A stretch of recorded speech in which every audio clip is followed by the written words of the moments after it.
Hello everyone, I'm Phoenix Tremayne. This is going to be your daily recap for Days of Our Lives for April the 15th. But first, if you haven't done so, please take a minute to subscribe. If you have subscribed, thank you very much. I do appreciate it. Please hit that like button, because every time you hit that like button, that YouTube knows a good channel for soap fans, so you can be part of our soap fam.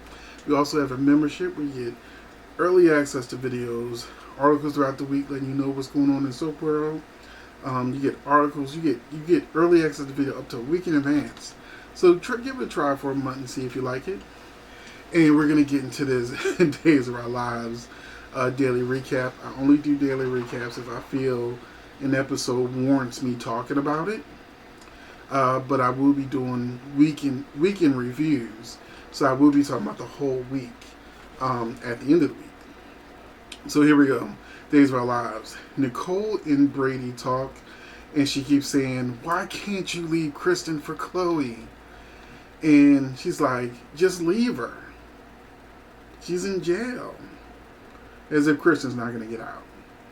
Now, Nicole knows that Kristen is crazy. Kristen kidnapped Nicole. Kristen comes up with masks to make her look like other people. Kristen, gets tossed out of windows and shows back up like a phoenix. This is not the woman whose side you want to be on her bad side. So I know there's a lot of Broy fans out there, but why you want to do that to Chloe? Right now, as we speak, Kristen is pretending to be Susan and has picked up a knife several times in her talks with Chloe. And it's taken everything in her not to just get rid of her. So, Nicole, if you actually like Chloe and want to be friends with Chloe, why would you put her in the crosshairs of a mad woman? Whether she was in jail or out of jail, it don't matter. Kristen gonna find a way. And Brady ain't said nothing, but the last time Kristen thought that Chloe had hurt Brady, she showed up at the hospital, broke out of jail, showed up at the hospital, and was ready to get rid of her. Pop, pop. So, he likes, and I don't care what anybody else says, he likes a little crazy in his woman. That's why he liked Eve. He likes a little crazy. Chloe ain't crazy. She's just cute. Chloe continues not to suspect something's up with Susan, even though Susan is acting like Kristen. I'm like, can you not tell that this is Kristen you're talking to? She still sounds like Susan, but clearly Chloe is brainless because she needs to get a clue. The way Susan been freaking out anytime she mentions Brady, come on now. Chloe's not that dumb. Now, I'm kind of bored with this Kate and Jake and Philip and Gabby quadrangle or triangle, because really, Philip's not really in this mix. But Gabby's basically begging Philip to help her forget about Jake. Not that she cares about Philip, just that he's trying to let Jake go. Which is kind of good in a sense that, she's not desperately chasing after him the way she was. I said many episodes ago that I feel like they should be chasing Gabby, not Gabby chasing them. She deserves that diva status of being the one that gets chased. This is the reason why I decided to do a daily recap of this episode. Ben keeps trying to stab Sierra with the syringe, even though he's not 100% sure it will work or have side effects. I am a Ben and Sierra fan. I believe in Ben and Sierra. The actors have great chemistry together, and I was right on the board with everyone else that I want Ben and Sierra to be together. But I also know that Victoria does not want to be a regular on Days of Our Lives, which means after her 16 episodes are up, which they seem to have stretched out, but once her 16 episodes are up, she's out of there. And you may not agree with Ron's exit story for the character, because she's coming, they already said she's coming back in the summer for another 16 episodes, unless she changed her mind and decided she wants to be on the show, where Ben and Sierra fans, the Sin fans, are going to have their heart ripped out again, because Sierra's back, but she can't be with Ben because she's not a regular on the show. So we got to come up with another stupid reason why Ben and Sierra can't be together, even though they have a psychic connection.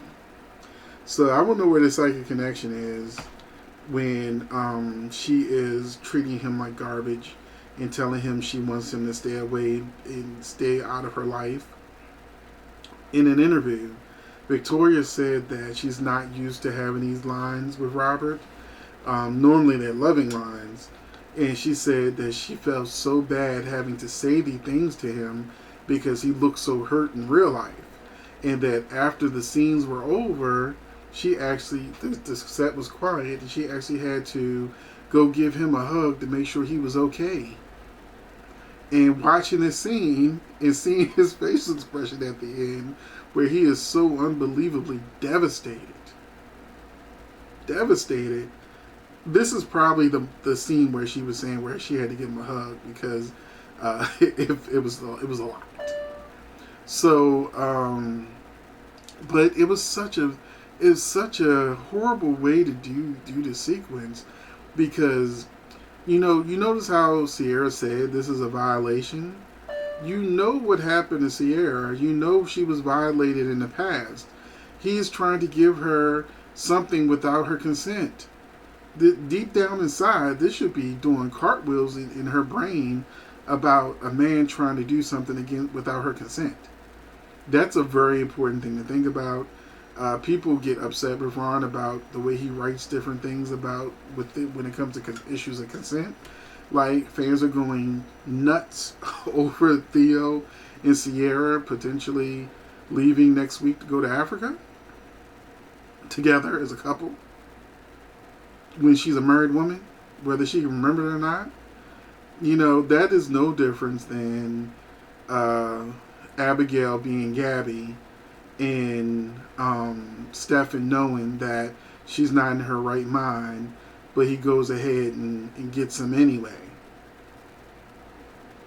What's the difference between that and Theo knowing that Sierra's not in her right mind, knowing that she's in love with Ben and that they're actually married, and that they weren't even together, for Theo and Sierra were never like together for a long period of time because Claire and Trip was always coming in between them. so yeah, it's not like they had this great love story. They may have been first loves, but there was no great love story there. But anyway, so that in itself is cringy, when the easiest thing that could have been done, hopefully it's what I read originally, is that she was going to go visit her mother Hope. I hope that she does not go to Africa with Theo. And could you imagine Sierra getting freaky with Theo, and then her memory comes back and she realizes her friend is violating her because she now remembers she loves Ben? This writing is so messy. Now, some people can say that's what a soap opera is messy. It's not clean. And the fact that people are talking about all the different things that are going on is good writing. Getting people upset up in storylines is part of because it's affecting you emotionally. So in a way, you can say that's good writing. But there could have been situations that could have been created that were much easier for the audience to swallow, versus Theo, sweet, innocent, autistic Theo, potentially taking advantage of Sierra against what would normally be against her will, because you don't know no better. And then you got problematic Ben, who, listen, all Ben had to do was wait. she already had some memories come back with the hypnosis. You know, I know that the reason why things are sped up is because Victoria's leaving the show, but character-wise, Ben don't know that. So why wouldn't Ben just calm down and just try to get his wife to see who they are as a couple and who they can be as a couple? And by showing her love, not her waking up with him with a needle like this, trying to gouge her, saying, just let me give you this drug from this crazy mad scientist that probably won't have side effects. And by the way, this is for memory, just to give people their memory back when they come back from the dead. It's not for people who were caught in an explosion and just can't remember, because technically it's probably a brain injury that could be just swelling on the brain or something. And when the swelling goes down, you get your memory back, because it's probably more of a physical thing, not something you can take a drug for to make you remember who you are and all that kind of stuff. Dr. Ross' memory serum was for a very specific reason. People he bring back from the dead. It is not for people suffering amnesia because of an explosion.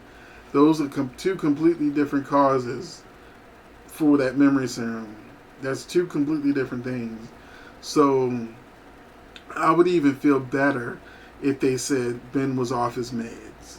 That he's been so worried about Sierra, he hasn't been thinking about himself or taking care of himself. And the reason why he came at her with the needle and has been so desperate is because he's off his meds. That is the only thing that would make sense to me.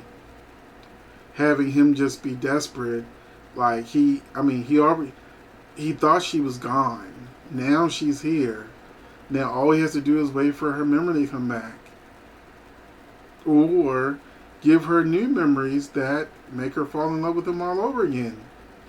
He's got Marlena by his side. He's got, even Hope. Even Hope would vouch for him. So Sierra would at least give it a try. If her mother and everybody's like, hey, he's actually a pretty good guy. I don't even think anybody really explained to Sierra that he has a mental problem, that he takes medication so he can be balanced. And that's why he was doing those crazy things. Did anybody give her that conversation? Was I fast forwarding or something that missed it? But that's it for my Days of Our Lives recap. Let me know what you think. Was that problematic a complication of Sierra and Theo kiss a violation to Sierra consent? Or were you happy to see Sierra and Theo getting it in? So let me know what you think in the comment section. But I definitely think this was the episode that was worth talking about. Thanks for watching.